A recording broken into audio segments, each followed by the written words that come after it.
ஒரு காரியத்தை நம்ம பார்க்க போகிறோம். எனக்கு ரொம்ப ஆச்சரியமாக சில காரியங்களை, அதாவது ரெகுலராக வாசிக்கிற பகுதி தான், அதை வாசிக்கும் பொழுது எப்படி இதெல்லாம் முள்ளுகளுக்கு நடுவில் இவ்வளோ பர்ஃபெக்டாக இருந்துச்சு அப்படிங்கிறது ரொம்ப ஆச்சரியமாக இருக்குது. நோவா காலத்தில் சில காரியங்களை வாசிக்கும் பொழுது, ஏன்னா இயேசுவே சொல்கிறார், நோவா காலத்தில் எப்படி நடந்ததோ அப்படியே மனுஷகுமாரன் வரும் காலத்திலும் நடக்கும். மனுஷகுமாரன் காலத்தில் இப்போ இதான் மனுஷகுமாரன் வரும் காலம், இந்த காலத்திலும் அதே மாதிரி தான் இருக்கும். ஆனால் அன்னைக்கு இருந்ததில் அவங்கெல்லாம் எப்படி தன்னை காத்து கொண்டார்கள் என்பது ரொம்ப ஆச்சரியமாக இருக்குது. வாசிங்க, முதலாவது ஒரு விஷயத்தை வாசிங்க. ஆதியாகமத்தின் புஸ்தகம் 7ஆம் அதிகாரம் 2வது வசனத்தை வாசிங்க. பூமியின் மீதெங்கும் வித்தை உயிரோடு கூட காக்கும் பொருட்டு சுத்தமான சகல மிருகங்களிலும் ஆணும் பெண்ணுமாக 7 ஜோடும், சுத்தமில்லாத மிருகங்களில் ஆணும் பெண்ணுமாக ஒவ்வொரு ஜோடும். போதும், நல்லா கவனிங்க. இந்த 2வது வசனம் சொல்லுது, பூமியின் மீதெங்கும் வித்தை உயிரோடு காக்கும்படிக்கு சுத்தமான சகல மிருகங்களிலும் ஆணும் பெண்ணுமாக, சுத்தமில்லாத மிருகங்களில் ஆணும் பெண்ணுமாக. இந்த சுத்தமான மிருகங்கள், சுத்தமில்லாத மிருகங்கள், கவனிங்கள். கர்த்தர் உண்டாக்கும்போது அத்தனையும் சுத்தமானது. கர்த்தர் உண்டாக்கும்போது அத்தனையும் சுத்தமானது. கர்த்தர் உண்டாக்கும்போது சுத்தமானது சுத்தம் இல்லாததுன்னு உண்டாக்கலை. கர்த்தர் உண்டாக்கும்போது எப்படி உண்டாக்குனாரு? ஆதியாகமம் 1:24 வாசிங்க பார்ப்போம். ஆதியாகமம் 1:24 வாசியுங்கள். அப்போ கர்த்தர் உண்டாக்கும்போது எப்படி உண்டாக்கி இருக்கிறாரு? ஜாதி ஜாதியான காட்டு மிருகம், நாட்டு மிருகம். அதே அதிகாரத்தில் கடைசியாக சொல்கிறாரு, கர்த்தர் தான் உண்டாக்கின எல்லாவற்றையும் பார்த்தார், அது மிகவும் நன்றாக இருந்தது. அப்போ கர்த்தர் உண்டாக்கின எல்லாமே என்னது தான்? நல்லது. கர்த்தர் உண்டாக்கின எதுவுமே தீமையானது கிடையாது, எல்லாமே நல்லது. அப்படி எல்லாமே நல்லதாக இருக்கும் பொழுது, அந்த ஆதாம் காலத்திலேருந்து நோவா காலம் வரைக்கும் ஒரு 1650 வருஷம்னு வச்சுக்கோங்களேன். இந்த 1650 வருஷத்தில் எல்லாம் எப்படி மாறிடுச்சு? சுத்தமானது சுத்தம் இல்லாததுன்னு மாறிடுச்சு. இங்கே காட்டு மிருகம் நாட்டு மிருகம் தான் இருந்துச்சு, எல்லாமே சுத்தமாக இருந்துச்சு. ஆண்டவர் உண்டாக்கும் போது எல்லாம் நன்றாக இருந்தது, சுத்தம் இல்லாததுன்னு ஒன்றுமே இல்லை, எவ்ரி திங் இஸ் பர்ஃபெக்ட். ஆனால் ஒரு 1650 வருஷம் முடியும் போது பார்த்தா பூமி எப்படி இருக்குது? சுத்தம் உள்ளது சுத்தம் இல்லாததுன்னு இருக்குது. இதில் ஆச்சரியம் என்னன்னு கேட்டிங்கன்னா, எல்லாமே கெட்டு போச்சுன்னு ஆண்டவர் சொல்கிறார். அந்த வசனம் என்ன சொல்லுது பாருங்க, 6ஆம் அதிகாரம் 11வது வசனம். பூமியானது தேவனுக்கு முன்பாக சீர்கெட்டதாக இருந்தது, பூமி கொடுமையினால் நிறைந்திருந்தது. அதோட அர்த்தம் என்ன? எல்லா மிருகமும் சுத்தம் இல்லாதான் மாறிட்டே இருக்கு, அருவருப்பாக மாறிட்டே இருக்குது. ஆனால் இது எல்லாம் அருவருப்பாக போச்சு. நம்ம பார்வைக்கு எல்லாமே அருவருப்பாக தான் இருக்குது. நோவா பார்வைக்கு அப்படி தான் இருக்குது. எல்லாம் போச்சு, எல்லாம் முடிஞ்சிச்சு. எல்லாம் முடித்த பிறகு கர்த்தர் சொல்கிறாரு, நீ எல்லா மிருகத்தையும் பார்த்துட்டல்ல, அதுக்கு நடுவில் போய் பாரு, சுத்தமானதுன்னு கொஞ்சம் இருக்கும். எல்லாமே சீர்கேடு, எல்லாமே கொடுமை. ஆனால் இந்த மிருகங்களில் மட்டும் சுத்தமானதுன்னு கொஞ்சம் இருக்கும், அதை போய் பிடிச்சிக்கிட்டு வாங்குறாரு. எதை பிடிச்சிட்டு வா? 7 ஜோடு பிடிச்சிக்கிட்டு வாங்குறாரு. சுத்தம் இல்லாததில் 1 ஜோடு, சுத்தமானதில் 7 ஜோடு. இது புதிய ஏற்பாட்டு பிரமாணத்துக்கான அடையாளம். ஏன்னா அவன் எல்லாத்தையும் பிடிச்சி முடித்த பிறகு கர்த்தர் சொல்வார் 7 ஜோடு தனியாக பிடின்னு. அதோடைய அர்த்தம் நியாயப்பிரமாணம் முடிவடைஞ்ச பிறகு 7 சபையினுடைய காலங்கள் உருவாகுது. அதுக்கான ஒரு அடையாளம், அது முன்னடையாளம். ஆனால் அந்த இடத்துல ஆண்டவர் சொல்லும்போது தெளிவாக சொல்கிறார் நோவாகிட்ட, எல்லாமே கெட்டு போச்சுப்பா, இந்த கெட்டு போன எல்லாத்துக்குள்ளேயும் ஒரு சுத்தமானதுன்னு கொஞ்சம் இருக்கும், சுத்தமானதுன்னு 7 இருக்கும், அதை கண்டுபிடிங்கிறாரு. அதை எங்கிட்ட கொண்டு வா, அதுவும் பேழைக்குள் வர வேண்டும். ஏங்க எல்லாமே கெட்டு போச்சே, எப்படி இருக்கும்? நீ போய் பாரு, சுத்தமானதுன்னு கொஞ்சம் இருக்கும். அதுதான் கர்த்தருடைய திட்டம். இப்போ யோசிச்சு பாருங்க, இவ்வளோ மிருகம் கெட்டு போயிருக்குது, ஆனால் ஒரு 7 ஜோடு மிருகம் மட்டும் தத்தை சுத்தமானதாய் அதுக்கு நடுவில் பத்திரமாய் பாதுகாத்து கொண்டு இருக்கிறது.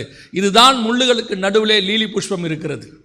எல்லாமே அசுத்தம், அவைகளுக்கு நடுவிலே தன்னை சுத்தமாய் பாதுகாத்துக் கொள்வது என்பது முடியும். இன்னைக்கு நம்ம பழைய தூக்கி என்ன போட்டுக்கிட்டு இருக்கிறோம்? எந்த பக்கம் திரும்பினாலும் அசுத்தம், எந்த பக்கம் திரும்பினாலும் பாவம், எந்த பக்கம் திரும்பினாலும் அநியாயம். நீங்கள் சும்மா இருந்தாலும் பாவம் தேடி வரும், பஸ் ஏறி வரும் உங்கள்கிட்ட பாவம். உங்ககிட்ட உங்களை பாவத்தை விழ வைக்கிறதுக்கு பிசாசு பஸ் ஏறி ஆள் அனுப்புவான். எல்லாம் நடக்கும். ஆனாலும் அவைகளுக்கு நடுவில் உங்களை சுத்தமாய் பாதுகாத்துக் கொள்ள வேண்டியது உங்களுடைய பொறுப்பு. அப்படி தான் உங்களை காப்பாற்றிக்கணும், வேறு வழி கிடையாது. நாம் சுற்றி இருக்கிற எதையும் மாற்ற முடியாது, எல்லாம் அசுத்தமாக தான் இருக்கும்.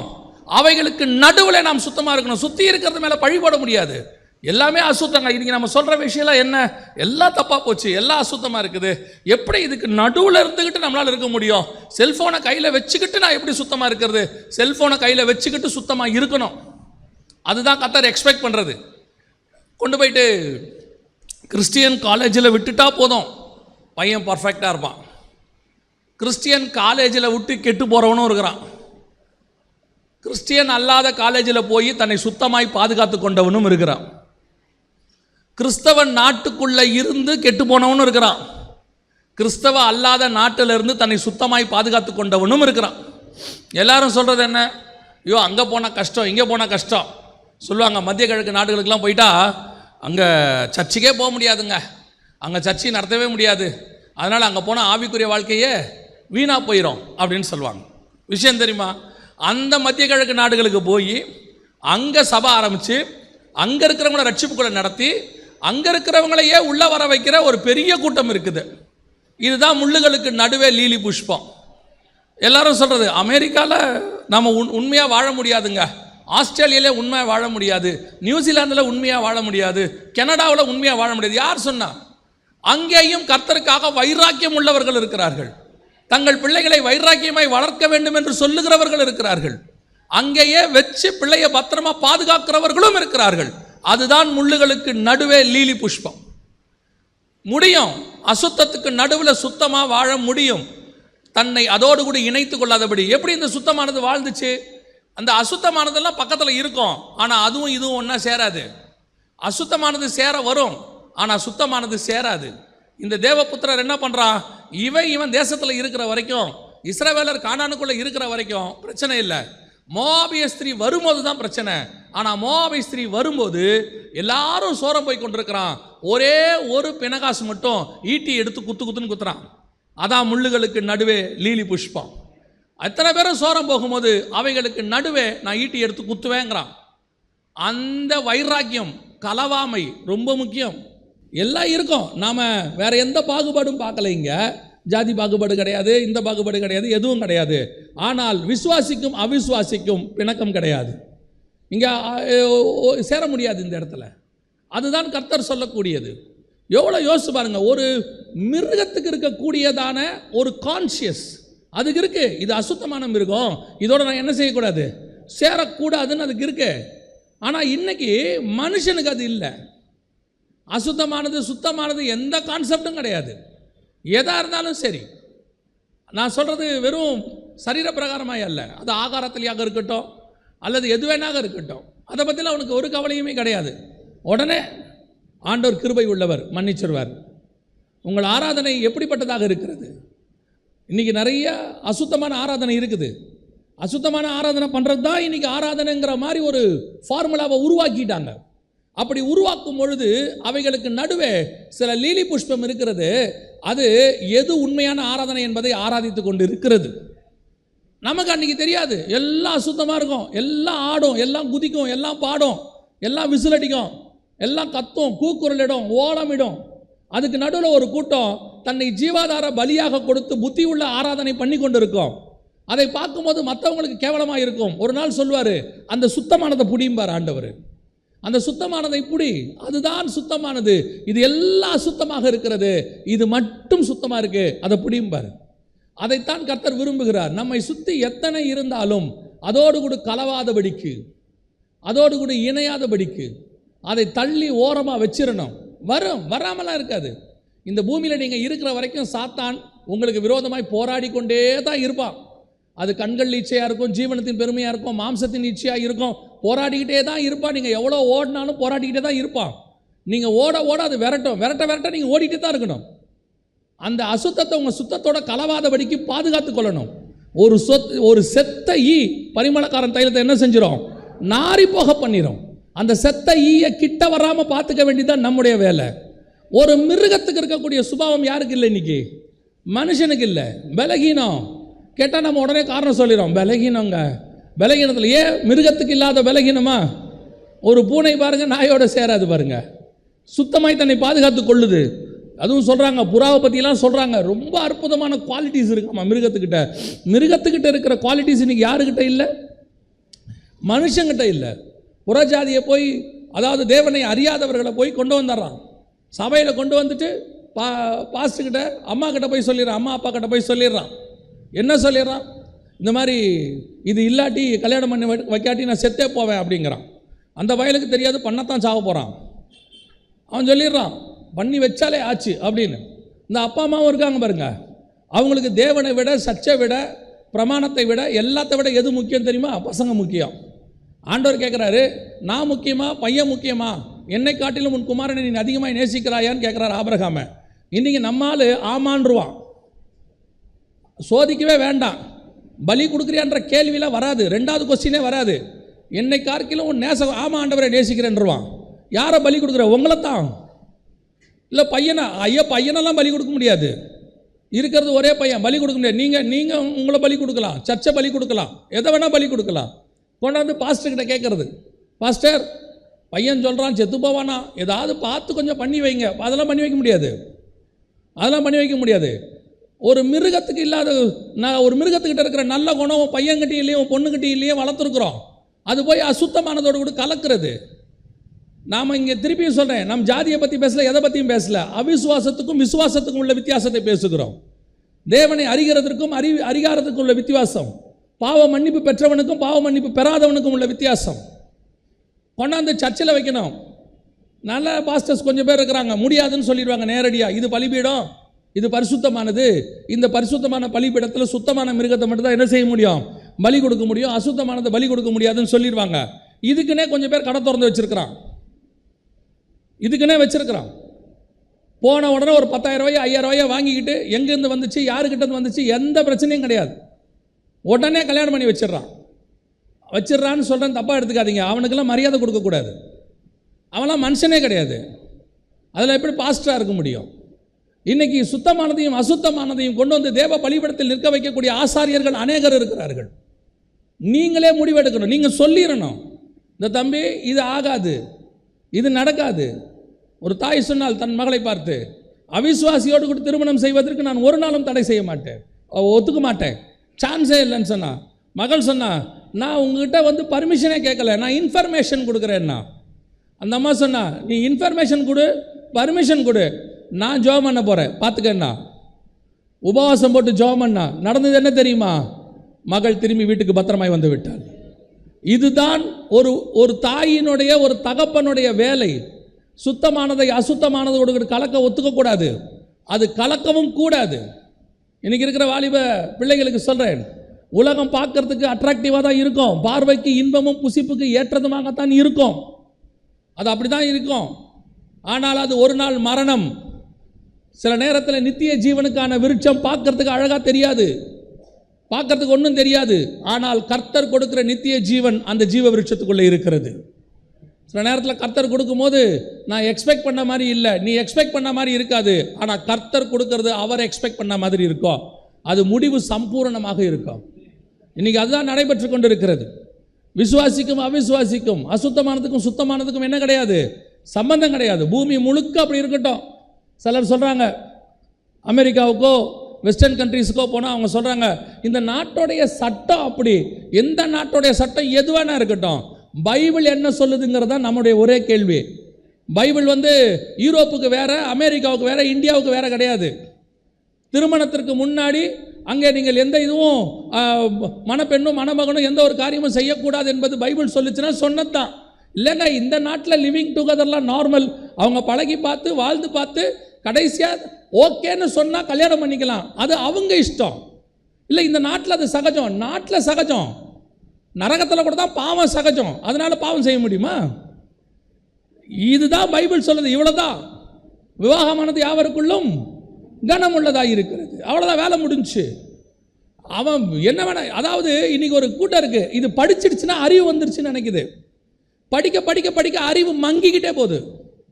நல்லா படித்த உடனே அவங்க யோசிக்கிறாங்களாமா உட்காந்து. நம்ம இன்னைக்கு கரண்ட் சிச்சுவேஷனை யோசிக்கணும். நீ கரண்ட் சிச்சுவேஷனை வேணால் யோசி, இல்லை கரண்ட் இல்லாமல் இருட்டில் உட்காந்து கூட யோசி. சிச்சுவேஷனுக்கு ஏற்ற மாதிரி பைபிள் கிடையாது, பைபிளுக்கு ஏற்ற மாதிரி தான் நீங்களும் நானும். சொல்கிறாங்க. இன்னைக்கு உள்ள சிச்சுவேஷனுக்கு யோசித்து பாருங்க. இப்போ இதெல்லாம் ரொம்ப சகஜங்க. டைவர்ஸ் பண்ணுறதுலாம் சகஜம். டைவர்ஸ் பண்ணவனுக்கு இன்னொரு கல்யாணம் பண்ணி வைக்கிறது இன்னொரு இந்த அம்மாவுக்கு இது 2வது கல்யாணம், அவருக்கு அது 3வது கல்யாணம் நிற்கிது ரெண்டும். இதை கல்யாணம் பண்ணி வைக்கிறதுக்கு ஒரு பாஸ்டர் நிற்கிறார். என்ன சொல்கிறீங்க? இப்போ இதெல்லாம் சகஜங்க. எங்கே இருக்குது பைபிளில் சகஜம்னு? இதுதான் இன்னைக்கு சுத்தத்தோடு கூட அசுத்தம். ஒரு மிருகம் தன்னை பத்திரமாய் பார்த்து கொள்ளுகிறது. எல்லா மிருகமும் அசுத்தமாக மாறிடுச்சு. காட்டு மிருகம் மாறிடுச்சு, நாட்டு மிருகம் மாறிடுச்சு. ஆனால் காட்டு மிருகத்திலையும் நாட்டு மிருகத்திலையும் சுத்தமாய் கொஞ்சம் இருக்கிறது. அந்த சுத்தமானதை பிடிங்கிறார் கர்த்தர். அது ஒரு நாள் கண்டுபிடிக்கப்படும், அது ஒரு நாள் வேறு பிரிக்கப்படும், அது கர்த்தருக்கென்று பலி செலுத்துவதற்கென்று வேறு பிடிக்கப்படும். நோவா பேழை விட்டு வெளியே வந்த உடனே வசனம் சொல்லுது, நோவா சுத்தமான மிருகங்களில், அங்கே வசனம் என்ன அழகா இருக்கு பாருங்க. 20வது வசனம் 8:20 வாசிங்க பார்ப்போம்.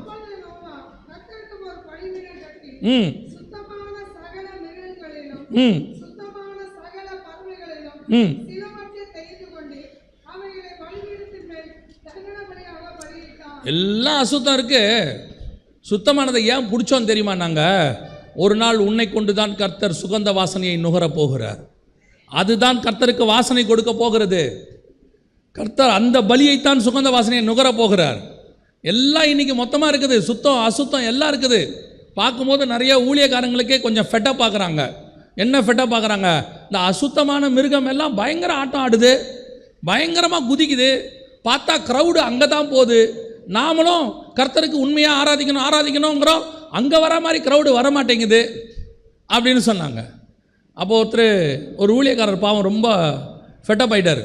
ஃபெட்டப் ஆகிட்டு சொல்கிறாரு, ஐயா அவர் வந்தார்யா, சர்ச்ச ஆரம்பிச்சாரையா, 6 மாதம் கூட ஆகலையா, 1000 பேர் வந்துட்டாங்கய்யா அப்படின்னாரு. சொல்லிட்டு சொன்னார், அவர் எவ்வளோ அநியாயம் பண்ணுறாரு, அவர் பண்ணுறதெல்லாம் அநியாயமாக இருக்குது. பெற்றோருக்கு விரோதமாக பிள்ளைகளை கொண்டு போய் திருமணம் பண்ணி வைக்கிறாரு, எல்லா அருவருப்பையும் செய்கிறாரு. ஆனால் அவர் சர்ச்சில் அவர் 500 பேர் வந்துட்டாங்க, 1000 பேர் வந்துட்டாங்க, நாம் இவ்வளோ உயிரை கொடுத்து ஊழியம் பண்ணுறோம், நம்மதில் 200-300 தான் வந்துக்கிட்டு இருக்குது அப்படின்னாரு. ரொம்ப சிம்பிளுங்க, நீங்கள் அதை பற்றி யோசிக்க வேண்டாம். நமக்கு குழந்தை பிறந்துச்சுன்னா வருஷத்துக்கு 1 தான் பிறக்கும். நமக்கு வருஷத்துக்கு எத்தனை குழந்தை பிறக்கும்? நம்ம மனைவிக்கு பிறந்தால் எத்தனை பிறக்கும்? 1 தான் பிறக்கும். ஊரில் இருக்கிற குழந்தையெல்லாம் திருடி கொண்டாண்டா எத்தனை இருக்கும்? ஒரே நாளில் 50 கூட இருக்கும். நான் சுவிசேஷம் சொல்லி ஆதாயம் பண்ண ஆத்மா எத்தனை இருக்குதுங்கிறதா இங்கே கேள்வி. அடுத்த சபையிலேருந்து திருடிக்கிட்டு வந்து எத்தனை வச்சிருக்கிறேன்றது இங்கே விஷயமே கிடையாது. நான் நினைக்கலாம், சர்ச்சை ஆரம்பிக்கும் போது 4000 பேர் வந்துடலாம், சர்ச்சை ஆரம்பிக்கும் போது 2000 பேர் வந்துடலாம். நான் சுவிசேஷம் சொல்லி எனக்குள்ள வந்தவன் எத்தனை பேர்? அதுதான் சுத்தமானது. அதுதான் அதில் சுத்தமானது. இன்னைக்கு அசுத்தம் அப்படியே பெருகுது. பார்க்கறதுக்கு எல்லா பக்கமும் பெருகிட்டு போகுது. பெருகிட்டு போக போக இந்த நல்ல ஊழியக்காரனுக்கெல்லாம் ஃபெட்டப் ஆகுது. என்னடா அது இப்படி போகுது, இவனுங்களை கண்ட்ரோல் பண்ணவே முடியாதா, இப்படி பண்ணிக்கிட்டு இருக்கிறாங்களே. கர்த்தர் சொல்றாரு, கொஞ்சம் பொறுமையாயிரு, அது மாதிரி அப்படியே போயிட்டே இருக்கட்டும். ஒரு நாள் வரும், அவைகளுக்கு நடுவில் இருந்து சுத்தமானதை ஏழை நான் கண்டுபிடிப்பேன். அந்த சுத்தமானது யார் தெரியுமா? லீலிகளுக்கு நடுவே, அந்த முள்ளுகளுக்கு நடுவே லீலி புஷ்பம் இருக்கிறது போல எனக்கென்று கொஞ்சம் சபையை நான் வைத்திருக்கிறேன். ஆண்டவர் திருப்பி திருப்பி சொல்வார், பின்பறிப்புக்கென்று சில பழங்களை நான் விட்டு வைத்திருக்கிறேன். அதுதான் முள்ளுகளுக்கு நடுவே லீலி புஷ்பம். இன்னைக்கு நீங்கள் உயர்த்தப்படாமல், ஒருவேளை கண்டுகொள்ளப்படாமல், இன்னைக்கு ஒருவேளை நீங்கள் மற்றவர்களைப் போல உயர்த்தப்படாமல், அவர்களுக்கு கிடைக்கக்கூடிய கனம் கிடைக்காமல், ஒருவேளை அவங்களைப் போல நீங்கள் பலுகி பெருகாமல், சில காரியங்களை நீங்கள் ஒருவேளை அவங்க மத்தியில் நீங்கள் குறைவாக தாழ்வாக காணப்படலாம். இந்த யோனாவுக்கு திடீர்னு ஒரு செடி முளைக்கும், பார்த்துருக்கீங்களா? என்ன செடி? ஆமணக்கு செடி. எப்படி முளைச்சிச்சான்? குடு முளைச்சிரும். அப்படியே ஒரே நாள், அவ்வளோதான். அவருக்கு ஒரே சந்தோஷம். ஒரே நாளில் எப்படி வாழ்ந்துட்டோம். ஒரே ஒரு பூச்சி போதும், ஒரே பூச்சி போதும். நல்லா கவனிச்சு பாருங்க, 30 வருஷம் நிற்கிற மரத்தை ஒரு பூச்சியால் அழிக்கவே முடியாது. அந்த பூச்சி செத்து போகும். அந்த மரத்துக்கு தேவையான இம்யூனிட்டி பவர் அந்த மரத்திலேயே இருக்கும். எத்தனையோ பறவை வரும், எத்தனையோ மிருகம் நிழலில் நிற்கும், ஆனால் மரம் ஒன்றுமே ஆகாது. காரணம், அது வேரூன்றி இருக்கிறது. இந்த ஒரு நாளில் வளர்ந்து திடீர்னு மேலே வந்து புஷ்ஷுன்னு மேலே வர்றது, ஒரு நாள் திடீர்னு காணாம போகும். இந்த அசுத்தமானதெல்லாம் அப்படித்தான். அசுத்தமானதெல்லாம் பாருங்க, குட்டி போடும் போது பைபிளில் எதுலாம் அசுத்தமான மிருகம்னு சொல்கிறாரோ அதெல்லாம் குட்டி எப்படி போடும் தெரியுமா? 7 குட்டி 8 குட்டி போடும் அட்ட ஸ்டெச்சுக்கு. நீங்கள் சுத்தமானதுன்னு ஆண்டவர் சொல்கிறார்ல, ஒரு ஸ்டெச்சுக்கு 1 தான் போடும். ஒரு ஸ்டெச்சுக்கு 1 தான் போடும். ஆடு பாருங்க 1 போடும், மாடு பாருங்க 1 போடும். இதுதான் பலிக்கு யூஸ் பண்ணுவார் ஆண்டவர். இந்த பலிக்கு யூஸ் பண்ணுறதெல்லாம் இப்படி தான், ரொம்ப கஷ்டப்பட்டு 1 2 தான் வரும், மிஞ்சி போச்சுன்னா 3 4 வரும். ஆனால் அந்த அசுத்தமானது போடுறதில்ல, பன்னியெல்லாம் இருக்குல்ல, போட்டுக்கிட்டு போயிட்டே இருக்கும். அதனால தான் நம்மால் சொல்லுவான், பன்னிக்குட்டி போடுற மாதிரி போடுது பாரும்பா. ஆமாம், அதான் உண்மை. இன்னைக்கு அசுத்தமானதுக்கு நடுவில் சுத்தமானதை கர்த்தர் தேடுகிறார். நீங்களும் நானும் எப்படி இருக்கிறோம் என்பதை கர்த்தர் பார்த்து கொண்டிருக்கிறார். முதலாவது, நோவா காலத்தில் கொஞ்சம் மிருகங்கள் அதான் ரொம்ப முக்கியம், தன்னை சுத்தமாய் பாதுகாத்து கொண்டது. அந்த மிருகத்துக்கு இருக்கிற சுபாவம் நமக்கு இருக்கணும். நான் கலக்க மாட்டேன், அது என்னதான் பலுகி பெருகி அசுத்தமானதெல்லாம் பூமியை நிரப்பினாலும், பூமி கொடுமையினால் நிறைஞ்சாலும் நான் என்னை சுத்தமாய் பார்த்துக்கொள்வேன். அப்போ சிலர் கேட்பாங்க, நீ சுத்தம்னு என்ன பிரயோஜனம்? பாரு, அசுத்தம் தான் பலுகி பெருகி பூமியை நிரப்பிடுச்சு, நீ சுத்தம்னு ஒரு இடத்துல ஒடுங்கி கிடக்கிற. ஆண்டவர் சொல்வார், நீ ஒடுங்கி கிடக்கிற, ஒரு நாள் நீ தான் தேவனுக்கே சுகந்த வாசனையாய் மாறப்போகிறாய். அசுத்தமானது கணக்கிலேயே எடுக்கப்படாது, நீ சுகந்த வாசனையாய் நிற்க போகிறாய். ஆதியாகமத்தின் புஸ்தகம் 6ஆம் அதிகாரம் 14வது வசனத்தை வாசிங்க. நீ கொப்பேறு மரத்தால் உனக்கு ஒரு பேழையை உண்டாக்கு, அந்த பேழையிலே அறைகளை உண்டு பண்ணி அதை உள்ளும் புறமுமாக கீழ் பூசி. இதான் இருக்கிறதுலே முக்கியமான விஷயம். கீழ் பூசினா என்ன? இன்னைக்கு இருக்கிறதுல சொல்லணும்னு சொன்னால் கிரீஸ், எண்ணெய் பூசுறது. அதாவது என்ன செய்வாங்கன்னா, பேழையெல்லாம் அடித்து முடித்த பிறகு நடுவில் என்ன இருக்கும்? குட்டி குட்டி கேப்ஸ் இருக்கும். குட்டி குட்டி கேப்ஸ் இருக்கும்போது அந்த கேப்பெல்லாம் ஃபில் பண்ணுறதுக்கு என்ன பண்ணுவாங்கன்னு கேட்டிங்கன்னா, இந்த கீழ் மாதிரி ஒன்று பூசுவாங்க. அதுவும் எப்படி பூச சொல்கிறார் ஆண்டவர்? உள்ளும் புறமும். புறமும் உள்ளும் இல்லை, உள்ளும் புறம்பும். உள்ளும் புறமும் கீழ் பூசு. அதோட அர்த்தம் என்ன? கீழ் என்பது ஆயில், அதான் கிரீஸ், ஆயில். அந்த எண்ணெயை நீ உள்ளும் புறம்பும் பூசினா மட்டும்தான் வெளியே இருக்கிற தண்ணி உள்ளே வராது, லீக்கேஜ் இருக்காது. இப்போ இருக்குமா, இப்போ ப்ளம்பிங் வேலை பார்க்குறவங்க சொல்லுவாங்க, பார்த்துருக்கீங்களா? இப்போ ஒரு காரியம் சொல்லுவாங்க, என்ன சொல்லுவாங்கன்னா, சொல்யூஷன் ஒன்று போடுவாங்க. இந்த குழாயை மாட்டிட்டு என்ன செய்வாங்க, முந்தியெல்லாம் இந்த நூல் கட்டி அப்படியே திருப்புவாங்க ப்ளம்பிங்கில். இப்போ நூல் கட்டுறது இல்லை, இப்போ என்ன பண்ணிடுறாங்க, ஒரு சொல்யூஷனை தடவிடுறாங்க. சொல்யூஷனை தடவாட்டி அது தடவியாச்சுன்னா என்ன ஆகும்? அது எந்த லீக்கேஜும் ஆகாது, எல்லாம் அப்படியே கரெக்டாக பர்ஃபெக்டாக இருக்கும். அதனால தான் அந்த இடத்துல ஆண்டவர் சொல்கிறார் நோவாவை பார்த்து, பேழை செய்வது முக்கியம் இல்லை, செஞ்சு முடித்த பிறகு நீ செய்ய வேண்டிய முக்கியமான விஷயம் என்ன தெரியுமா? உள்ளும் புறமும் என்ன செய்யணும்? கீழ் பூசணும், ஆயில் தடவணும். அதுதான் உனக்கே தெரியாமல் உள்ளுக்குள்ள தண்ணி வராமல் உன்னை பாதுகாக்கிறது. நினச்சிருந்து ஒருவேளை இந்த கீழே ஒரு பூசாமல் இருந்திருந்தார்னா, பேழை ரெடி, எல்லாம் உள்ளே போகலாம், எல்லாம் ஓகே. ஆனால் தண்ணி வர வர தண்ணி எங்கே வரும்? பேழைக்குள்ளேயும் வரும். பேழை மிதக்காது, ஒரு நாள் பேழை மூழ்கி போகும். பேழை எவ்வளவு தண்ணி வந்தாலும் தன்னை அதுக்கு மேலே நிற்க வைக்கிறதுக்கு மிக முக்கியமாக தேவை என்ன தெரியுமா?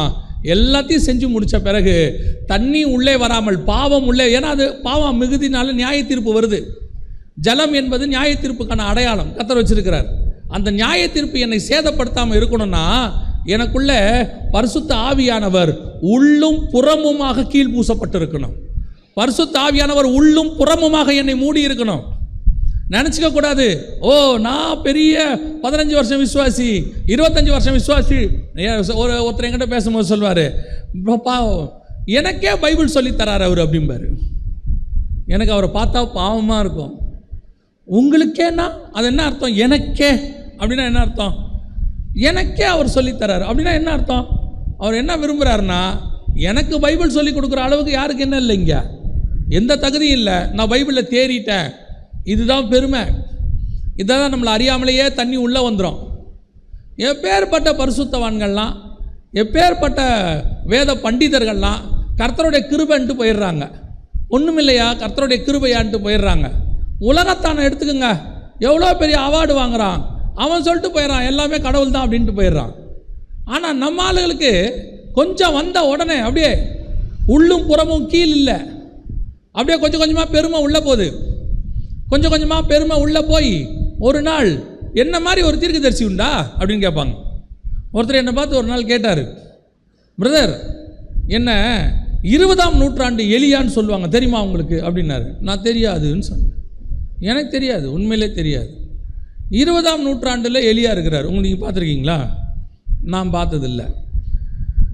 இன்னைக்கு அப்படிலாம் ஆள் இருக்கு. இப்படி பேசுமான்னு கேட்டிங்கன்னா பேசும், இல்லைன்னா ஆளை வச்சு பேசும். அவர் வந்து நின்ன உடனே 2 பேர் அதை பற்றி பேசுவாங்க. எதுக்கு? ஆனானப்பட்ட கமாலியல்கிட்ட படித்தவனே எல்லாத்தையும் குப்பைன்ட்டான். அவ்வளோ தூரம் 13 புக்கு எழுதியிருக்கிறான். அவன் சொல்கிறான் எல்லாருக்கும் அடிமையானேனுங்கிறான். இப்போ நாம் எல்லாத்தையும் தூக்கி தலை மேலே வச்சிருக்கோம். அவன் எதெல்லாம் குப்பைன்னு தூக்கி போட்டானோ இது எல்லாத்தையும் தூக்கி தலை மேலே வச்சிருக்கு. அவன் குப்பைன்னு போட்டதெல்லாம் இன்னைக்கு கீழ் பூசப்படாமல் இருக்குது. இயேசு அழகாக சொல்வார், நானே வாசல், என் வழியாய் பிரவேசிக்கிறவன் உள்ளும் புறமும் மேய்ச்சலை கண்டடைவான். ஃபஸ்ட்டு எங்கே போனோம்? உள்ளே போனோம். அப்புறம் தான் எங்கே போனோம்? வெளியே போனோம். இன்றைக்கி நிறைய பேருக்கு வெளியே போகிறதுக்கு இஷ்டம். பாஸ்டர் என்ன ஊழியத்துக்கு அனுப்பவே மாட்டுறாரு, பாஸ்டர் என்ன மேடை மேலே ஏற்றவே மாட்டுறாரு, நான் அவரை விட நல்லா பாடுவேன், நான் இவரை விட நல்லா வாசிப்பேன், என் பிள்ளைகளெல்லாம் யூஸ் பண்ணவே மாட்டீங்க. முதல்ல உள்ள கீழ் பூசுங்க, அப்புறமா வெளியே பூசலாம். முதல்ல உள்ள மேய்ச்சலை கண்டடைங்க. கர்த்தர் ஏற்றாமல் இருக்கிறாரு, நல்லா தெரிஞ்சுக்கொள்ளுங்க. சில நேரங்களில் இப்போ தாவீதை அவர் ராஜாவாக மாற்றிட்டார். சாலமோன்ட்ட போய் சாமுவேல்கிட்ட போய் சொல்லிட்டார், ஈசாயின் மகனை என்ன பண்ணிடு, ராஜாவை அபிஷேகம் பண்ணிடுன்ட்டார். அபிஷேகம் பண்ணியாச்சு. மறுநாள் காலையில் தாவீது சவுல்கிட்ட போய் சொன்னாரா, நேற்று என்ன ராஜாவை அபிஷேகம் பண்ணிட்டாங்க, நீங்கள் கொஞ்சம் விலகிக்கிங்க, from today itself appointment order என் கையில் தான் இருக்குது, வேணா சாமுவேல்கிட்ட கேட்டு பாருங்க சொன்னாரா? இல்லை. ராஜாவாக அபிஷேகம் பண்ணது ஒரு நாள், ராஜாவானது வேறொரு நாள். இடையில கொஞ்சம் தாவீது கற்றுக்கொள்ள வேண்டியது இருந்துச்சு, தாவீது கொஞ்சம் ஓட வேண்டியது இருந்துச்சு, தாவீது கொஞ்சம் கோலியாத்தை ஜெயிக்க வேண்டி இருந்துச்சு, தாவீது கொஞ்சம் கற்றுக்கொள்ள வேண்டியது இருந்துச்சு. எல்லாத்தையும் பழக்க வைக்கிறாரு. பழக்க வச்ச பிறகு ஒரு நாள் வந்தது, ஜனங்களே கூட்டிகிட்டு போய் தாவீதை ராஜாவாக உட்கார வச்சுட்டாங்க. நமக்கு ராஜாவாகணுங்கிற ஆசை இருக்குது. கர்த்தர் ராஜாவும் ஆசாரியனுமாய் அழைச்சிருக்கிறார், அழைப்பு இருக்குது, யாரும் இல்லைன்னு சொல்லலை. ஆனால் ஏற்ற காலத்தில் உயர்த்தம்படிக்கு அவருடைய பலத்த கரத்துக்குள் அடங்கி இருக்கணும். ஏன்னா இன்னும் உள்ள மேய்ச்சல் முடியல. கர்த்தருக்கு தெரியும், இப்போ கொண்டு போய் உட்கார வச்சா தம்பி என்ன ஆவான், இப்போ உட்கார வச்சா தம்பி என்ன மாதிரி செய்வான். யாராவது ஒருத்தர் வந்து சொல்லுவாங்க, ரொம்ப அழகாக பாடுறீங்க தெரியுமா அப்படின்னொன்னே, ஆக்சுவலி சின்ன வயசுலேருந்தே நான் ப்ராக்டிஸ் பண்ணேன்பா. ஆண்டவர் மேலேருந்து பார்த்துனே இருப்பார், இது இன்னும் மேய்ச்சல் உள்ள ஒழுங்காக இல்லையே. அதுக்கப்புறம் 4 வாரம் பாடுறதுக்கு சான்ஸே கிடைக்காது. அது என்ன சொல்லுன்னு தெரியுமா, நான் நல்லா பாடுறேன்னு பொறாமல் என்னை பாடவே விட மாட்டேங்கிறாங்க. ஆண்டவர் சொல்கிறார், உன்னை ஏன் பாட உள்ள தெரியுமா, நீ ஒரு தடவை விட்டதுக்கே வெளியே மேய தொடங்கியாச்சு. உடனே அடுத்து என்ன யோசிக்கும் தெரியுமா, அந்த சர்ச்சில் என்னை ஒர்ஷிப் லீடராக கூப்பிடுறாங்க, இந்த சர்ச்சில் என்னை கீபோர்டிஸ்டாக கூப்பிடுறாங்க, அங்கே நடக்கிற ஒரு கன்வென்ஷனுக்கு நீ தான் வரணும்னு ஒத்த காலில் ஒருத்தர் நிற்கிறாராம். ஆண்டவர் சொல்வார், நீ முதல்ல உள்ள மேய்ச்சலை முடி, உள்ள நீ ஒழுங்காக மேய்ஞ்சினா வெளியே மேய வைக்கிறது நானே பார்த்துக்கிறேன், ராஜாவாக்குற வேலையை நான் பார்த்துக்கிறேன். முதல்ல நான் நினைக்கிற மாதிரி உள்ள முடி. இன்னைக்கு உள்ள கீழ் பூசலை, வெளியே கீழ் பூசுறதுக்கு ஒரு கூட்டம் ரெடியாக இருக்கு, உள்ள கீழ் பூசலை. கர்த்தர் சொல்றாரு, உள்ளும் புறமும் கீழ் பூசு. அப்பத்தான் எவ்வளவு தண்ணி வந்தாலும் அது உன்னை மட்டும் அழிக்காது, உன்னை மட்டும் அழிக்காது. என்ன காரணம், பேழை எவ்வளவு தண்ணி வந்தாலும் மிதக்குதே, கீழே பூமியில் இருக்குது, தண்ணி வருது, பேழை கிளம்பிட்டு இருக்கு, அப்படியே கிளம்பி போது பூமி முழுக்க தண்ணி, பேழை அப்படி நிற்குது. இப்போ பார்க்குது பூமியெல்லாம் மறைஞ்சிருச்சு, வெறும் தண்ணியில் இருக்குது பூமி, இப்பவும் பேழை மிதக்குது. இப்போ பார்த்தா கொஞ்சம் சிகரங்கள்லாம் தெரியுது, அதையும் தாண்டி 15 முழத்துக்கு தண்ணி பேழை பார்க்குது, இன்னும் மேலே போவோம், எவ்வளோ மேலே வேணால் போவோம். இப்போ யோசித்து பாருங்க, பூமிக்கும் வானத்துக்கும் நடுவில் நிற்கிற மாதிரி இருக்குது பேழை, அவ்வளவு நடுவில் நிற்கிது.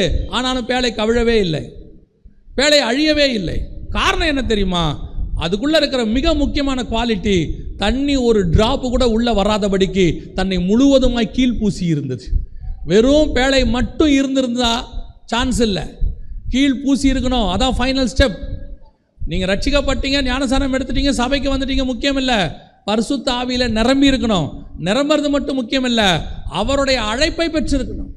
ஒரு நாள் கர்த்தரே உங்களை கிளம்ப பண்ணுவார். அதுவும் உடனே தூக்கிட்டு போய் மலைக்கு மேலே நிறுத்த மாட்டார், கொஞ்சம் கொஞ்சமாக தூக்கிட்டு போவார். நான் ஏற்கனவே சொன்னேனே, நம்முடைய ஆண்டவருடைய உயர்வு எப்பவுமே கிராஜுவலாக இருக்கும். குழந்தை 9 மாதத்தில் தான் என்ன செய்யும், பிறக்கும்.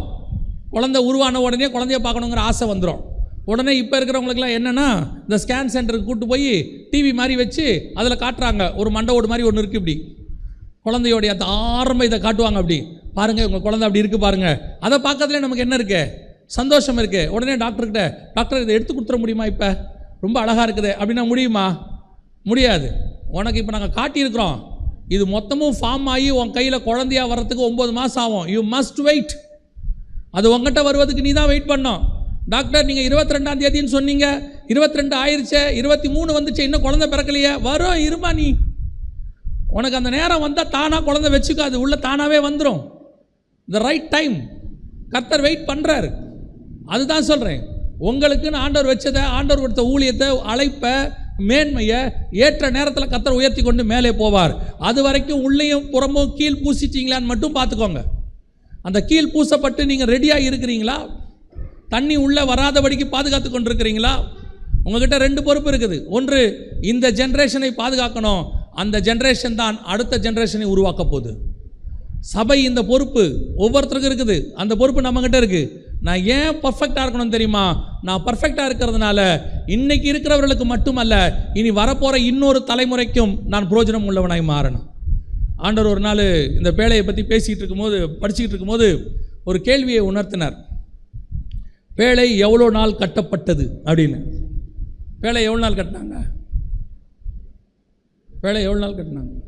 கட்டும் போது நான் கூட இல்லை பாஸ்டர், நோவா பசங்களை கேட்டால் தான் தெரியும் அப்படிங்கிறீங்களா? சரி, குறைஞ்சபட்சம் 100 வருஷம் கட்டியிருக்கிறார். ஏன்னா கர்த்தர் 500ஆவது வருஷம் தான் நோவா கிட்ட என்ன செய்கிறாரு, பேசுகிறாரு. ஜலப்பிரளயம் வரும்போது 600ஆவது வருஷம்னு பைபிள் சொல்லுது. அப்போ கிட்டத்தட்ட எத்தனை வருஷம் கட்டியிருக்கிறாரு? 100 வருஷம் கட்டியிருக்கிறாரு. பேழை எத்தனை வருஷம் ஊழியம் பண்ணுச்சு? பேழையோடைய ஊழியம் எத்தனை வருஷம்? 1 வருஷம். ஒரே 1 வருஷம். இந்த வருஷம் 2ஆம் மாதம் 17ஆம் தேதி, அடுத்த வருஷம் 1ஆம் மாதம் 2ஆம் மாதம் 17ஆம் தேதி வேலை முடிஞ்சு. கிட்டத்தட்ட 1 வருஷம் 10 நாளாக என்னமோ சம்திங். இவ்வளோ தான் ஊழியம் பண்ணியிருக்கு. ஆண்டவர் இந்த கேள்வியை கேட்டவுடனே எனக்கு கொஞ்சம் பக்குன்னு இருந்துச்சு. என்னென்னா, 1 வருஷம் ஊழியம் பண்ணுறதுக்கு எத்தனை வருஷம் ப்ரிப்பரேஷன்? 100 வருஷம் ப்ரிப்பரேஷன். 1 வருஷம் ஊழியம் பண்ணுறதுக்கு 100 வருஷம் ப்ரிப்பரேஷன். இயேசு எத்தனை வருஷம் ஊழியம் பண்ணார்? 3.5 வருஷம். எத்தனை வருஷம் ப்ரிப்பேர் ஆனார்? 30 வருஷம். 3 வருஷம் ஊழியம் பண்ணுறதுக்கு 30 வருஷம். மோசே எத்தனை வருஷம் ஊழியம் பண்ணார்? மோசே எத்தனை வருஷம் ஊழியம் பண்ணார்? 40 வருஷம். எத்தனை வருஷம் ப்ரிப்பேர் ஆனார்? 80 வருஷம். எகிப்தில் 40, வனாந்தரத்தில் 40. அங்கே பார்வோன் குமாரத்தின் மகன், இங்கே மெய்ப்பன். 40 வருஷம் ஊழியத்துக்கு 80 வருஷம் ப்ரிப்பரேஷன். 3.5 வருஷம் ஊழியத்துக்கு 30 வருஷம் ப்ரிப்பரேஷன். 1 வருஷம் ஊழியத்துக்கு 100 வருஷம் ப்ரிப்பரேஷன். இன்றைக்கி நம்மலாம் ஊழியத்துக்கு எப்போ வரணும்னு ஆசைப்பட்றோம்? எப்போ வரணும்னு ஆசைப்பட்றோம்? பாட்டு தெரிஞ்சு யாராவது பக்கத்தில் நல்லா பாடுறீங்களே அப்படின்னா முடிஞ்சு. சிடி போடுவோமா? இப்போ அது இல்லை. ஒரு பாட்டு பாடி யூடியூப்பில் ஏற்றுவோமா, ஃபேஸ்புக்கில் போடுவோமா? யாராவது சிஸ்டர் நீங்கள் சொன்ன மாதிரியே அது நடந்துருச்சு, ஆண்டவர் சொன்னார் உன்னை ஜாதிகளுக்கு தீர்க்கதரிசியாய் வைத்திருக்கிறேன். அடங்க, அதுக்குள்ளேயேவா தீர்க்கதரிசி ஆயிட்டீங்க? சிலர் சொல்கிறாங்க, அப்படி ஏதாவது ஒன்று சொன்ன உடனே ஜெபம் பண்ணியிருப்பாங்க, அவங்களுக்கு சுகமாயிரும். விசுவாசத்தோடு இவங்க ஜெபம் பண்ணியிருப்பாங்க. அவங்க வந்து சாட்சி சொல்லுவாங்க, பிரதர் நீங்கள் ஜெபம் பண்ணீங்க, எனக்கு சுகமாயிருச்சு. ஆமாம் பிரதர், கொஞ்ச நாளாக ஆண்டவர் அந்த கிஃப்ட் எனக்கு கொடுத்துக்கிட்டு தான் இருக்கிறாரு, நான் தான் மூடி மூடி வச்சுக்கிட்டே இருக்கிறேன், திறந்து விட்டுருங்க. நிஜமாக தான். இன்றைக்கி ஒன்று சொல்லிடப்படாது, உடனே இம்மிடியட்டாக நமக்கு அந்த மினிஸ்ட்ரி வந்துருச்சு போல. ஆண்டவர் கேட்டார், 100 வருஷம் ப்ரிப்பேர் ஆச்சு 1 வருஷம் ஊழியம் பண்ணுறதுக்கு. நான் அது படிக்கும்போது நான் ஒரு சந்தேகம் எனக்கு, ஆண்டவரே 1 வருஷம்தான் ஊழியமா, அப்போ 100 வருஷம் பண்ணா அப்படின்னு. ஆண்டவர் திருப்பி சொன்னார், உணர்த்தினார், அது 1 வருஷம் ஊழியம் பண்ணுச்சு, அந்த 1 வருஷம் ஊழியம் 4000 வருஷமாக பூமியில் இன்னும் ஜனங்க இருக்கிறாங்க. இன்னும் 4000 வருஷமாக இவ்வளோ பேர் இருக்கிறதுக்கு யார் பண்ண ஊழியம் தான் காரணம்? அந்த 1 வருஷம் பேழை பண்ண ஊழியம் தான் காரணம். இயேசு 3.5 வருஷம் ஊழியம் பண்ணார். 2000 வருஷமாக ஜனங்க ரட்சிக்கப்பட்டு கொண்டே இருக்கிறார்கள், தேவனால் மீட்கப்பட்டு கொண்டே இருக்கிறார்கள். மோசே 40 வருஷம் ஊழியம் பண்ணார். 2000 வருஷம் நியாயப்பிரமாணம் அவர்களை பாதுகாத்தது. ஊழியம் எவ்வளோ நாள் பண்ணுறோன்றது முக்கியம் இல்லை, எவ்வளோ எஃபெக்டாக பண்ணுறோங்கிறது தான் முக்கியம்.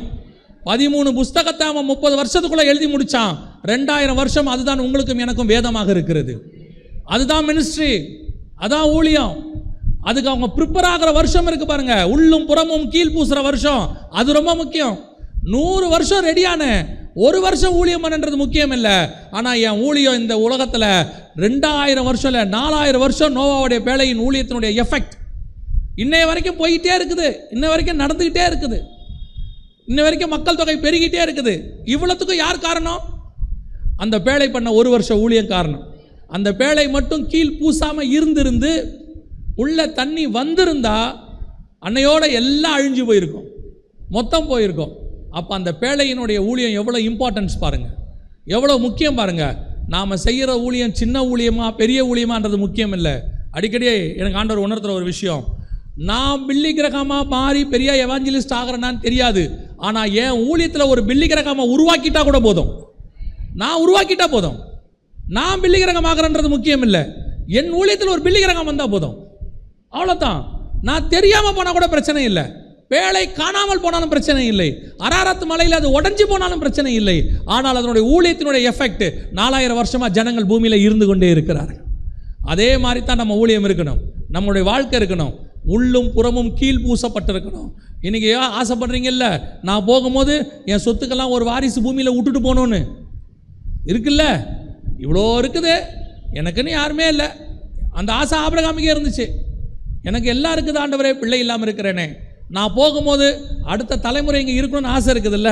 அதை விட மிக முக்கியம் என்ன தெரியுமா? நான் போகும்போது என் மூலமாக ஒரு ஆவிக்குரிய தலைமுறை இந்த பூமியில் இருக்க வேண்டும். அதுக்குத்தான் அந்த பூமியில் வேலை செய்யணும். அதுக்கு நான் வேலை செய்யறதுக்கு உள்ளும் புறமும் என்ன செய்யப்பட வேண்டும்? கீழ் பூசப்பட வேண்டும், பரிசுத்தாவில நிரம்பி இருக்கணும். அதனால தான் இயேசு சொல்றாரு, வெளியே மேய்ச்சல போறியா, ஊழியத்துக்கு போறியா, அதுக்கு முன்னாடி எங்க உட்காரு, எங்கிட்ட உட்காரு, உள்ள வந்து உட்காரு, உள்ளும் புறமும் மேய்ச்சலை கண்டடைவார். இயேசு கிறிஸ்துவே ஒரு நாள் ஃபுல்லாக ஊழியம் பண்ணுறதுக்கு முன்னாடி பிதாவின் சமூகத்தில் போய் உட்கார்ந்துருந்தார்னு வசனம் சொல்லுது. ஏசாயா புஸ்தகம் 50ஆம் அதிகாரம் 44வது வசனம் சொல்லுது, அவர் கற்றுக்கொள்ளுகிறவனை போல போய் உட்கார்ந்து இருந்தாராம். இயேசு கிறிஸ்துவை தேடி போகிறாங்க. பேதுரு மாமி வீட்டில் பெரிய மிராக்கள் நடந்து முடிஞ்சிருச்சு. முடிஞ்ச உடனே மறுநாள் காத்தாலேயே கூட்டம் வந்துருச்சு, நெருக்கிறாங்க, ஜனங்க வந்துட்டாங்க. பேதுரு தேடி பார்க்குறாரு, இயேசுவை காணோம். அப்படியே போகிறாரு, போனால் வனாந்தரத்தில் ஜெபம் பண்ணிக்கிட்டு இருக்கிறார். போய் சீஷர்கள் அவரிடத்துல வந்து, ஜனங்கள் உம்மை தேடுகிறார்கள். இயேசு சொன்னார், வாங்க வேறு ஊருக்கு போகலான்னார். ஏன் வேறு ஊருக்கு போகலாங்கிறீங்க? கூட்டம் நிறையா வந்துருச்சே, இன்றைக்கி நம்மளாம் தான் என்ன பண்ணுவோம்? கர்த்தர் கிரியை செய்தார். அதிகாலையில் ஜனங்கள் என்னை தேடி வந்தார்கள், பிரதரெங்க பிரதரெங்க பிரதரெங்க என்று கேட்டார்கள். ஆண்டவர் கேட்கல, யாரை கேட்டாங்க? இப்போ இருந்தால் என்ன கேட்பாங்க? ஐயா, ஒரு சகோதரர் சொன்னார் பாருங்க, ஐயா நீங்கள் இல்லாவிட்டால் நாங்கள் இல்லையான்னு கத்தினார். நம்மால் பில்டப் கொடுப்பான். ஏசுகிட்ட போய் சொல்கிறாங்க, ஜனங்கள் உம்மை தேடுகிறார்கள். எல்லாரும் வந்துட்டாங்க, திரள் கூட்டமாகிய ஜனங்கள்னு வசனம் சொல்லுது. ஏசு சொல்கிறாரு, வாங்க வேற ஊருக்கு போவோம். அப்போ இந்த பையனெல்லாம் என்ன பண்ணுறது? அதுக்கு தான் ஒரு அம்மாவை சுகமாக்கி உள்ளே விட்டுருக்குறோம். அந்த ஊழியத்தை அந்த அம்மா செய்யும். ஆண்டவர் ஒரு ஊருக்கு ஒரு ஆளை ரெடி பண்ணி விட்டு போயிட்டே இருப்பார். இந்த கிராமத்துக்கு என்ன செய்யலாம்? அந்த பிசாசு பிடிச்சவனை விடுதலையாக்கி விட்டுரு. அப்புறம் நம்ம போவோம் வேற ஊருக்கு. திரும்பி ஒரு நாள் வராரு, கிராமமே ரெடியாக இருக்குது, மொத்த கிராமமும் ரெடியாக இருக்குது. அந்த சமாரிய ஸ்திரீகிட்ட போய் பேசி விட்டுரு. அப்புறம் அந்த அம்மா கிராமத்தை கூப்பிட்டு வந்துடும். வேலை முடிஞ்சு. நம்ம வேலை என்ன? தேவ சமூகத்தில் காத்திருக்க வேண்டியது. ஆண்டவர் சொல்கிறது சொல்லி முடிச்சுட்டு அடுத்த தலைமுறையை உருவாக்கிட்டு போயிட்டே இருக்கிறது. ஒரு கிராமத்துக்கு ஒரு ஆளை ரெடி பண்ணணும், உடனே இது தேவ சித்தங்க, இல்லைன்னா கூட்டம் வருமா? கூட்டம் வர்றது தானே தேவ சித்தம். ஏசு சொல்கிறாரு, கூட்டம் வருது, அது தேவ சித்தம் இல்லை. பிதா என்ன வேற ஊருக்கு போக சொல்லிட்டாருங்கிறார். வர்ற கூட்டம் எல்லாம் தேவ சித்தம் இல்லை, பிதாவின் சித்தம்ங்கிறது என்னவோ அதான் தேவ சித்தம். அப்போது பேழை தன்னுடைய ஊழியத்தை எப்படி செய்யணுங்கிறது ரொம்ப முக்கியம். பேழை உள்ளும் புறமும் என்ன செய்யப்பட்டிருந்தது? கீழ்பூசப்பட்டிருந்தது. அதனுடைய விளைவாக ஒரு தலைமுறை பாதுகாக்கப்பட்டது. அந்த ஜென்ரேஷன் அல்ல, அதுக்கப்புறம் வரக்கூடிய ஜென்ரேஷன். நம்ம எவ்வளோ ப்ரிப்பேர் ஆகிறோம், எவ்வளோ பெரிய பேழை கட்டுறோம், எவ்வளோ அறை கட்டுறோம், எல்லாமே முக்கியம். அது எல்லாத்த விட முக்கியம் ஃபைனலாக நீங்கள் போயிருப்பீங்க, இந்த கார் வாங்கவோ டூ வீலர் வாங்கவோ நீங்கள் போவீங்க கடைக்கு. போனவொன்னே பார்த்துருக்கீங்களா? நீங்கள் போய் உட்காந்த உடனே வண்டியை கொண்டு வந்து கையில் கொடுக்க மாட்டாங்க. நீங்கள் உட்காந்த உடனே ஒரு 15 நிமிஷம் டைம், அரை மணி நேரம் எடுப்பாங்க. சார் ரெடி பண்ணிகிட்டு இருக்கிறாங்க, கொண்டு வந்து தருவாங்க. ஏன்? இதுக்கப்புறம் தான் நெட்டு போல்ட்டு மாட்ட போகிறாங்களா? இல்லை, அதுக்கப்புறம் ஒரு ஃபைனல் செக் ஒன்று பண்ணுவாங்க. எல்லாத்தையும் பிரேக்கு லைட்டு எல்லாத்தையும் செக் பண்ணி சுத்தமாக ஆயில் போட்டு துடைப்பாங்க. மேலே வண்டி வெளியே வரும்போது எப்படி வரும் தெரியுமா? பலன்னு வரும், புது வண்டி மாதிரி வரும். அந்த அரை மணி நேரத்தை உங்களை உட்கார வச்சுட்டு தான் அவங்க செய்வாங்க. நீங்கள் வந்த பிறகு தான் செய்வாங்க. ஏன்னா நீங்கள் வரதுக்கு முன்னாடி செஞ்சால் திருப்பி தூசி வந்துடும். அதில் நீங்கள் வந்த உடனே உள்ளுக்குள்ளே போய் சொல்லுவாங்க இந்த வண்டிக்கு ஆள் வந்துருச்சின்னு. உடனே அதை ஒரு துடைப்பாங்க. தொடச்சி அந்த ஒரு ஆயில் தொடாது, அப்படி தொடச்சி முடித்து ஒரு பிரேக்கு லைட்டுக்கு ஹாரன் எல்லாம் செக் பண்ணி கொண்டாந்து நிறுத்துவாங்க. அதே மாதிரி தான் நம்ம எல்லா வேலையை முடித்தாலும் இந்த ஆயில் பூசுகிற வேலைங்கிறது ரொம்ப முக்கியமான ஒரு வேலை. வெளியே பூசுறதை விட எப்படி பூசணும்? உள்ளே பூசணும். நிறைய பேருக்கு வெளியே பூசுறது, சர்ச்சில் வந்து வெளியே பூசுறது, கையை தட்டுறது, அந்நிய பாஷை பேசுறது, குதிக்கிறது, சேர் மேலே ஓடுறது, ஒடியாடுறது, இது ஒரு ரொட்டீன் ஒர்க் இருக்குது. வெளியே ஆயில் பூசுறதுல அவங்க ரொம்ப முக்கியமாக இருப்பாங்க. கர்த்தர் சொல்கிறாரு, வீட்டுக்குள்ளே பூசு, தனி அறையில் பூசுங்க, உட்காந்து தேவ சமூகத்தில் பூசுங்க, ஆண்டவருக்கு முன்பாக பூசுங்க.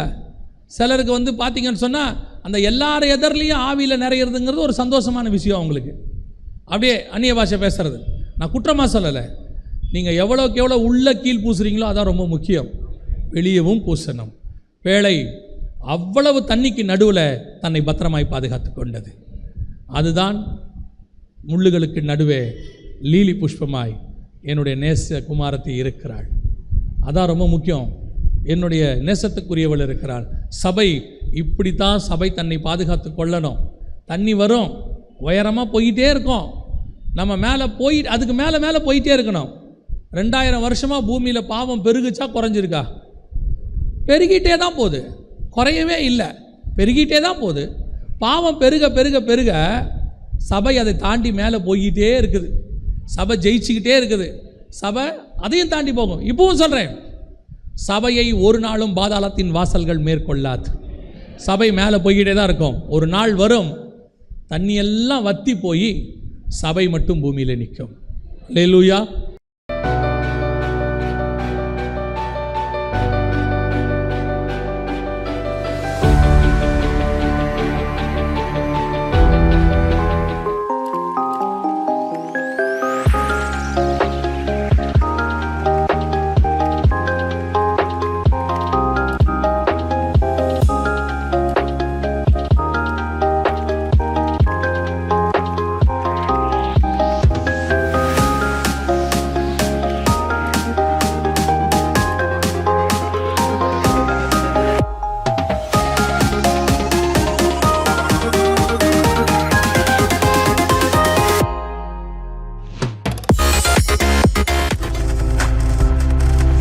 நீங்கள் பார்த்து கொண்டிருப்பது உங்கள் ஜாய் டிவி. உங்கள் துக்கம் சந்தோஷமாய் மாறும்.